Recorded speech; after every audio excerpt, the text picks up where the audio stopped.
What kind of person screams at a stranger over a mailbox on their first day in town? That's what I wondered when Karen, all 300 pounds of her, stormed across my new lawn, her voice sharp enough to slice through the humid August air. I'd barely unpacked a single box when she appeared, a hurricane in a floral muumuu, pointing at my sleek, modern mailbox like it was a personal affront to her existence. "This is a violation," she bellowed, her chins quivering with righteous fury. "You think you can waltz into Willow Creek with your fancy mansion and ruin our aesthetic?" I stood there, keys still dangling in my hand, wondering how my dream move to this sleepy southern town had already turned into a showdown. My name's Elise, and I'd spent years clawing my way out of a cramped apartment in the city, saving every penny for this sprawling estate on Willow Creek's edge. The mansion was my victory lap: 6 bedrooms, a wraparound porch, and a view of the river that made my heart ache with its beauty. I'd imagined sipping coffee on that porch, not defending my mailbox to a woman who looked like she'd eaten the HOA rulebook for breakfast. Karen, I learned later, was the self-appointed guardian of Willow Creek's Homeowners Association, a one-woman tribunal who ruled with an iron fist and a clipboard. She'd been terrorizing neighbors for years, nitpicking everything from lawn ornaments to paint shades. But I wasn't just another pushover. I'd faced worse than Karen in boardrooms and backrooms, and I wasn't about to let her ruin my fresh start. As she ranted, her voice rising like a siren, I noticed a small crowd gathering. Old Mr. Jenkins from next door leaned on his cane, his eyes twinkling with amusement. Sarah, the young mom across the street, hovered by her fence, phone in hand, clearly recording. Karen didn't notice. She was too busy listing my mailboxes: sins too shiny, too modern, too urban. I crossed my arms, letting her wind herself up. "Karen," I said, keeping my voice steady, "it's a mailbox. It holds letters. What's the problem?" Her face turned beet red, and she jabbed a finger at me. "The problem is you, city girl. You think you're better than us with your big house and your money." That's when I realized this wasn't about the mailbox. It was about Maya, single, successful black woman daring to move into her precious, predictable town. I could have backed down, apologized, promised to swap the mailbox for something beige and boring. But something in me snapped. I'd spent my life proving I belonged in rooms where people like Karen assumed I didn't. So I stepped closer, my heels sinking into the grass, and said, "Karen, I bought this house fair and square. If you've got a problem with me, say it plain." The crowd gasped, and Sarah's phone tilted for a better angle. Karen's eyes widened, but she didn't back down. She doubled down, spitting out rules about community standards and proper procedure. I let her talk, knowing every word was digging her deeper into a hole. What she didn't know was that I'd done my homework. Before signing the papers, I'd read every HOA bylaw, every fine print. My mailbox, perfectly compliant. Karen was just banking on me not knowing that. Then came the twist I didn't see coming. As Karen ranted, "Mr. Jenkins shuffled forward, his cane tapping the ground. "Karen," he said, his voice gravelly but firm, "you might want to check your own backyard before you go pointing fingers." The crowd murmured, and Karen froze. Jenkins went on, calm as a Sunday morning. Your shed's been leaning into my property line for years. And I never said a word. But if we're talking violations, he trailed off, letting the implication hang. Sarah stifled a laugh. And even I had to bite my lip. Karen's shed. A violation. The irony was delicious. Her face cycled through shock, embarrassment, and rage. But she couldn't muster a comeback. For the first time, the Queen of Willow Creek looked small. Karen recovered quickly, though, her voice sharp as she pivoted back to me. This isn't over. Elise. You'll hear from the board. She stormed off, her moo-moo flapping like a flag of defeat. The crowd dispersed, whispering and chuckling, and Sarah gave me a thumbs up before slipping back to her house. I stood there, heart pounding, wondering if I'd just made an enemy for life. But as I looked at my mansion, its windows catching the golden afternoon light, I felt a surge of defiance. This was my home, and no one, not even Karen, was going to take that from me. That night, I dug deeper into the HOA bylaws, cross-referencing every rule Karen had thrown at me. Not only was my mailbox legal, but I found a dozen other regulations she'd conveniently ignored in her own yard. Her shed wasn't the half of either garish flamingo statues, her overgrown hedges, even her mailbox's peeling paint were all violations.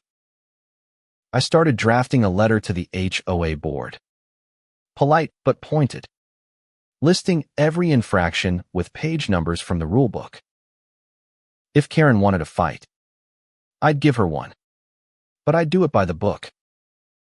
I wasn't here to make friends, but I wasn't here to lose either. The next morning, I found a notice taped to my Duran official HOA complaint, signed by Karen herself.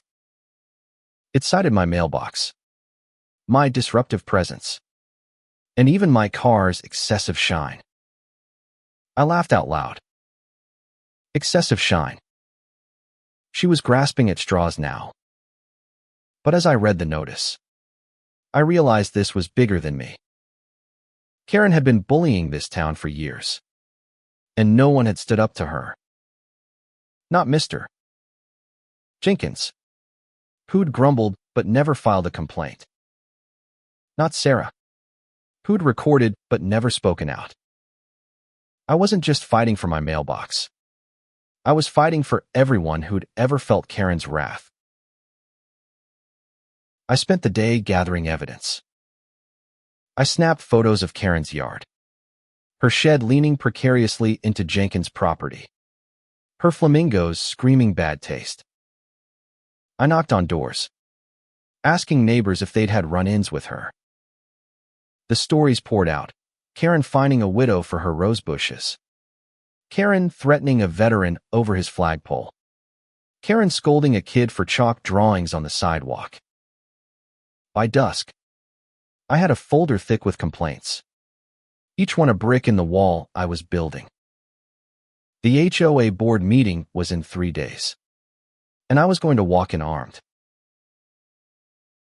The board meeting was held in the community center, a stuffy room with flickering fluorescent lights and folding chairs. Karen sat at the head of the table, her clipboard a scepter. Her eyes locked on me as I walked in. The board 5 nervous-looking locals shuffled papers, avoiding her gaze. The room was packed with neighbors, some curious, some smirking. Sarah was there, phone ready, and Mr. Jenkins gave me a nod from the back. I set my folder on the table, its weight a quiet promise. Karen opened with a speech about preserving Willow Creek's charm, her voice dripping with false sincerity. Then she turned to me, her smile venomous. Elise, your mailbox is a clear violation. We'll need it removed by next week. I stood, calm but deliberate, and opened my folder. Actually, Karen, my mailbox meets every HOA standard. Page 47. Section 3. 2 mailboxes must be functional and under 48 inches tall. Mine is. I slid a photo of my mailbox across the table. Pristine and regulation perfect. The board murmured, and Karen's smile faltered. But let's talk about real violations. I continued, pulling out photos of her yard. Your shed crosses property lines, page 12. Section 1. 5. Your flamingos exceed the decoration limit, page 29. Section 4. 3. And your hedges. Overgrown. Per page 18. The room went silent, then erupted in whispers. Karen's face turned the color of her flamingos. I didn't stop. I passed out copies of the neighbors' complaints, each one detailing her years of petty tyranny. The widow's rosebushes, the veteran's flagpole, the kids' chalk drawings, they all came spilling out. The board members shifted uncomfortably, their eyes darting to Karen. She tried to interrupt, her voice shrill, but I kept going, my voice steady as steel. Karen, you've been using these rules to bully people, not protect the community. That ends tonight. Sarah's phone caught every word, and I saw her grin widen. Then came the twist that broke her. Mr. Jenkins stood, slow and deliberate, and pulled out a yellow document from his pocket. This is the original HOA charter, he said, his voice carrying the weight of decades. It says the president can be removed by a majority vote if they abuse their power. I move we vote tonight. The room gasped, and Karen's clipboard clattered to the table. She tried to argue, citing her years of service, but the neighbors were done. One by one, they raised their hands. Sarah, the widow, the veteran, even the quiet couple who never spoke up. The board had no choice. By a unanimous vote, Karen was out. She sat there, stunned, as the room buzzed with relief. Her empire of complaints and clipboards crumbled in minutes. She grabbed her things and stormed out, muttering about lawyers. But no one followed. The board elected Mr. Jenkins as interim president, and he winked at me as the meeting adjourned. Outside, neighbors clapped me on the back, their faces lit with something I hadn't seen before: hope. Sarah posted her video online, and by morning, it had spread across Willow Creek's social media, complete with memes of Karen's flamingos. The town wasn't just laughing at her, they were free of her. In the weeks that followed, Willow Creek changed. The HOA rewrote its rules, keeping only what protected the community, not Karen's ego. Neighbors started talking again, sharing stories over fences instead of hiding from her wrath. My mailbox stayed, gleaming in the sun, a quiet symbol of the fight I hadn't planned to wage. I'd come to this town for a fresh start, but I'd given it one, too. Standing on my porch, coffee in hand, I looked out at the river and felt something deeper than victory peace. I'd faced a storm named Karen and come out stronger. And so had Willow Creek.